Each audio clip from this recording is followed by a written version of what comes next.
Okay, one of the most important things to understand with the bitch spay is the suspensory ligaments. Breakage of suspensory ligaments is essential to make the surgery a lot more copable. So this is really just to go through where to break the suspensory and how.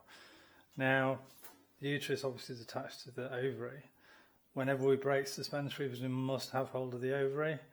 Otherwise, for example, if we have hold of the uterus, this is where the weak point is and it can snap. And also, if we've got hold past the ovary, then we've possibly got worries of damaging the vessels. So you must have the ovary and your finger and thumb stabilised to break the suspensories. So when we come to the bitch spay, getting out the ovary is difficult compared to the cat. Usually we've got to pinch down to get it, or we've got to sort of push the body wall down to then get it. So we're going down to get the ovary as opposed to pulling it up. Once we have hold of the ovary, we can pull it, and we can pull it more than you think, because the ovary is attached to the suspensory, and this also is suspensory, and there's also more suspensory here. So your ovary is protected by that. If you pull hard on the uterus, this is where it can break. So once you've got hold of the ovary, you can then pull that ovary up with quite a lot of force, because the worst thing that's going to happen is the suspensories will break, and that's what we want to achieve anyway. So, dangers of breaking the suspensory. So there's different techniques out there. One technique is to nick it with a blade or cut it with scissors. Obviously you've got risks that you're going to cause damage, and I tend to find vets that do that quite often will say, yeah, it starts bleeding, that sort of thing and everything. The other option is to go around and sort of twing and twang this suspensory to break it, which basically the suspensory just absorbs the force and doesn't break.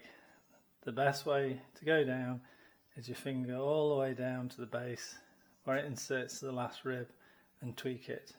If you get in the right spot, it's just a tweak, it's just a push. It's not much force, it's all about getting the right spot. And it's super safe because you're well away from the vessels.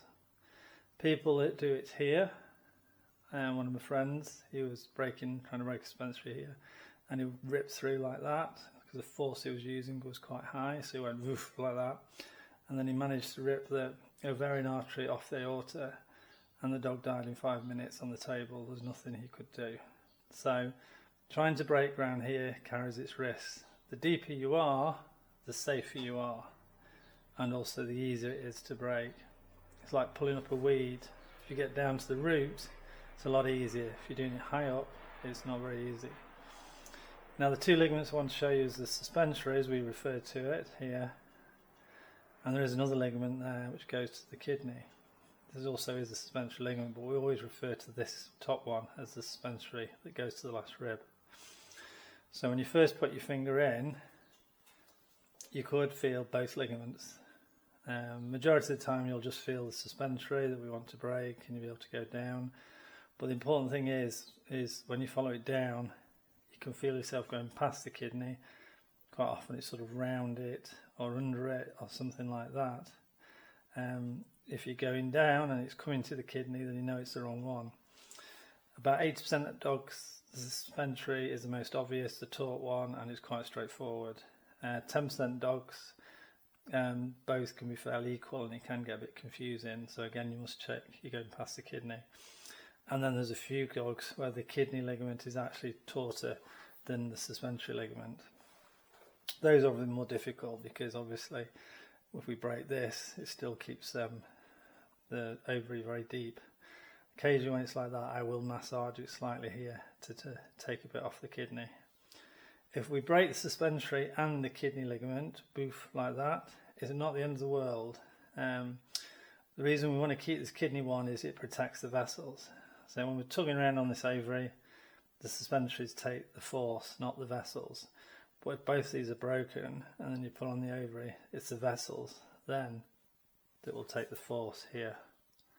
So basically the process, what you want to be doing is stabilising that ovary in your finger and thumb, and then sliding down the suspensory right to the base and just tweaking it there. Like if you continue with this technique It'll take a little while, but eventually you'll be able to break 90% of suspensory ligaments in about 1 second, 2 seconds. So it can save you a lot of stress and also time.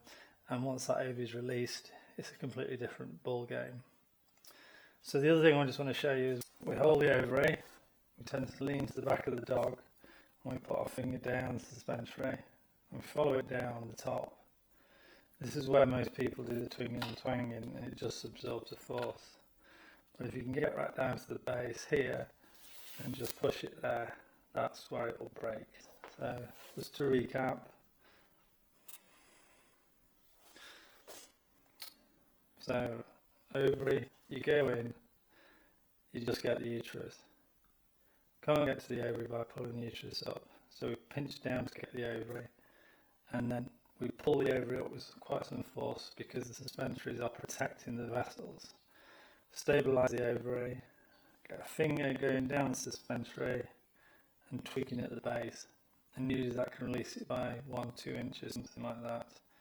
That's the safe way of doing it. Preserve the kidney one, so we've still got protection on the ovary when we pull it. This will take the force, not the vessels. And if you do accidentally break both, just be very, very cautious.